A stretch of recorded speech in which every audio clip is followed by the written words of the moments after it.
कोकणामध्ये 2च दिवस पडलेल्या मुसळधार पावसामुळे आता मुंबई गोवा महामार्गावरील रस्त्याचे आणि संरक्षण भिंतीच्या कामाच्या दर्जाची वस्तुस्थिती सर्वांसमोर आली।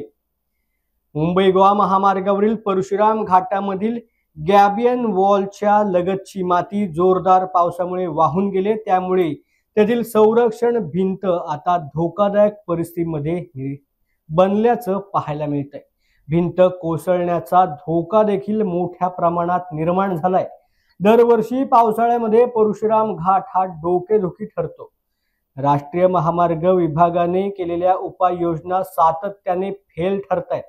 गेल्या वर्षी पावसाळ्यामुळे परशुराम घाटात सातत्याने दरडी कोसळल्या आणि ह्याच पार्श्वभूमीवर उत्तराखंड येथील कंपनीला या परशुराम घाटाचे काम देऊन घाटाच्या सुरक्षेसाठी गॅबियन वॉल आणि वरच्या बाजूला लोखंडी जाळी लावण्याचा निर्णय प्रशासनाच्या माध्यमातून घेण्यात आला।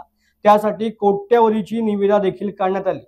उन्हाळ्याच्या दिवसामध्ये गेले 4 महिने हे काम युद्धपातळीवर सुरू होतं, मात्र अवकाळी पावसामुळे हे काम अर्धवटच राहिले।